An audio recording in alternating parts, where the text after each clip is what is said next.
दोस्तों आगे वीडियो में आप गोदी एंकर अंजना ओम कश्यप और कांग्रेस प्रवक्ता पवन खेड़ा के बीच हुई भयंकर डिबेट देखने वाले हैं, जिसमें पवन खेड़ा गोदी एंकर को बिना निरमा साबुन के धोते नजर आ रहे हैं। डिबेट में अंजना ओम कश्यप अपनी होशियारी से लोकसभा चुनाव की तैयारी में बीजेपी को कांग्रेस से कहीं आगे बताने की कोशिश कर रही है। अंजना की चालाकी को तत्काल समझते हुए पवन खेड़ा ने जब जवाब देना शुरू किया तो बेचारी अंजना रोने जैसी हालत में आ गई। दोस्तों वीडियो बहुत शानदार है, अंत तक देखिएगा, क्योंकि अंत में अंजना ने कांग्रेस प्रवक्ता को घेरने के इरादे से उनसे पूछा कि क्या अमेठी से राहुल गांधी चुनाव लड़ेंगे। इसका पवन खेड़ा ने ऐसा शानदार जवाब दिया कि गोदी एंकर की बोलती ही बंद हो गई। चलिए आपको आगे की डिबेट दिखाते हैं। बीजेपी ने तो 164 सीटों का क्लस्टर बनाया। 164 सीटें ऐसी जहां पर या तो जीत का मार्जिन बहुत कम था, 435 या 37 सीटों पर वो लड़े थे, 303 पर वो जीते थे। 164 ऐसी सीटें थी जिनमें या तो वो 5 से 10 हजार वोट से हारे थे, तो वो डी कैटेगरी में थी। सी वाली थी जिसमें वो 50 हजार तक हारे थे, फिर 1.5 लाख 2 लाख से हारे थे। और इसके साथ जहां पर वो कम मार्जिन से जीते थे उनको भी शामिल करके 164 सीटों पर वो लगातार मेहनत कर रहे थे। आप लोगों की स्ट्रेटेजी क्या है? अभी बदत है भाई, अभी बदत है। जरा कांग्रेस पार्टी की स्ट्रेटेजी समझाइए। हम लोग भी अंजना जी लगातार, हाँ ये हो सकता है कि कैमरास का फोकस हम पर ज्यादा नहीं रहता आजकल, कुछ वक्त ऐसा चल रहा है, लेकिन हम लोग भी लगातार अपना काम कर रहे हैं। हमारे बीएलएस जो ब्लॉक बूथ लेवल एजेंट्स हैं उनकी लगातार बैठकें खड़गे साहब खुद अलग अलग शहरों में जाकर कर रहे हैं। हमारी भारत जोड़ो न्याय यात्रा एक अलग काम कर ही रही है प्रचार का, जिसमें हम नैरेटिव सेट कर रहे हैं, पूरा संवाद किस तरह का हम चाहते हैं इस देश में वो ला रहे हैं। और अलग अलग स्तर पे टिकट वितरण का, उससे पहले के जो सर्वेज होते हैं वो तमाम सर्वेज बहुत बदस्तूर हो चुके हैं। हमने भी अपनी ABCD क्लासिफिकेशन कर रखी है, और पहली बार, जिनको आप लोग बार बार पन्ना प्रमुख करके कहते थे, पहली बार हमने उनसे कहीं 2-3 कदम आगे बढ़कर जो हमने BLAs बनाए हैं, जिस तरह से उनसे रोज दिन में 4-4, 5-5 बार संवाद होता है, उनको क्या चीज को एम्पलीफाई करना है, किस चीज को प्रचारित करना है, वो सब उनसे लगातार हमारा वॉर रूम संपर्क में बना रहता है। तो हम अपना काम बिना कैमरा की फोकस के भी कर रहे हैं। नहीं, कैमरा का फोकस आप ही पे है। इतना सुनहरा मौका है, पूरा देश आपको सुन रहा है बीजेपी के उम्मीदवारों की लिस्ट के बहाने। अमेठी से राहुल गांधी लड़ेंगे, अमेठी से राहुल गांधी लड़ेंगे। स्मृति ईरानी का ऐलान हो पार्टी गया। तय करेगी अंजना जी, ये पार्टी तय करेगी कि कौन नेता कहां से लड़ेगा। अब हम तो नहीं बोलेंगे कि साहब मोदी जी के अमृतसर से लड़ेंगे या जालंधर से लड़ेंगे।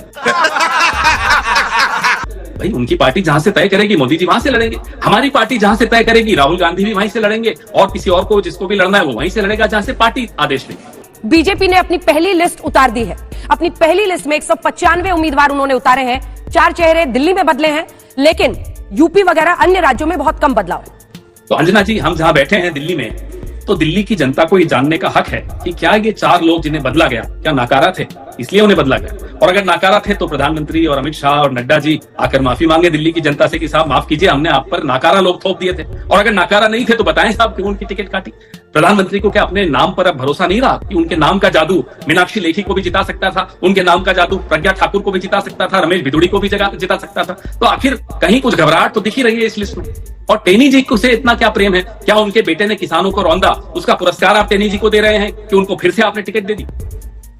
लेकिन सिर्फ राजधानी की बात अगर आप छोड़ दीजिए, अन्य जगहों पर कम बदलाव है पवन जी। और ऐसा तो है नहीं कि कांग्रेस पार्टी हो या कोई अन्य पार्टी हो वो अपने उम्मीदवार नहीं बदलती है।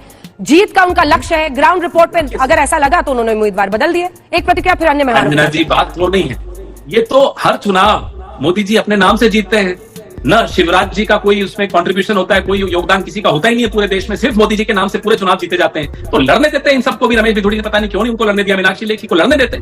इतना तो जादू आपका चलता है, क्यों घबरा गए आप? ये इस लिस्ट को लेकर आप 400 पार की बात करते हैं, हंसी आती है इस लिस्ट को देखकर। लेकिन रमेश भिदुड़ी पे आप लोग इतने हमलावर थे उनकी भाषा को लेकर, अब जब उनको टिकट नहीं मिला है, कोई बात नहीं, मीनाक्षी लेखी को क्यों काटना पड़ गया बताएं जरा। प्रवेश साहिब सिंह जी के बेटे को उनकी टिकट क्यों काटनी पड़ी बताएं जरा। और क्यों आज सुबह 2 लोग संन्यास की तरफ चले गए?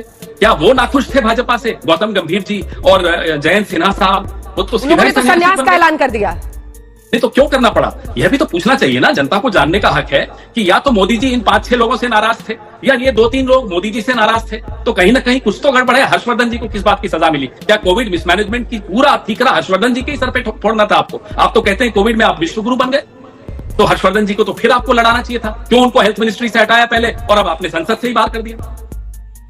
लेकिन ये वो चेहरे थे जिन पर आप लोगों की सबसे ज्यादा नाराजगी रहती थी, चाहे वो प्रवेश वर्मा की भाषा की वजह से हो। हम तो सवाल पूछेंगे। अब आपने निर्णय लिया तो आप बताइए ना कि क्यों ये निर्णय लिया। बीजेपी के जो नेता होंगे उनसे ये सवाल जरूर पूछेंगे, लेकिन आप लोगों की लिस्ट कहाँ है पवन जी? आप लोगों की तैयारी कहाँ पर आएगी? इनको हारने की जल्दी होगी, इन्होंने जल्दी निकाल दी। हमें कोई जल्दी नहीं है जीतने की, हम जीतने वाले हैं। हमारी लिस्ट बहुत जल्दी आने वाली है अंजना जी। यूपी में तो 4 जो इन्होंने नए चेहरे भी लाए हैं वो बदले नहीं है, जिन सीटों पर हारे थे वहां पर उन्होंने नए उम्मीदवार उतारे हैं। तो यूपी को लेकर तो अच्छे खासे आश्वस्त हैं। देखते हैं अब आने वाले दिनों में यूपी में कितनी किसकी चल रही है। अभी भारतीय जनता पार्टी में कई लोगों को नहीं समझ में आता कि किसकी ज्यादा चल रही है यूपी में। देखते हैं आने वाले दिनों में यूपी क्या नतीजे देगा। हम पूरी तरह से आश्वस्त हैं कि अब की बात बदलाव का एक बयार चल रहा है। प्यारी समझ गई।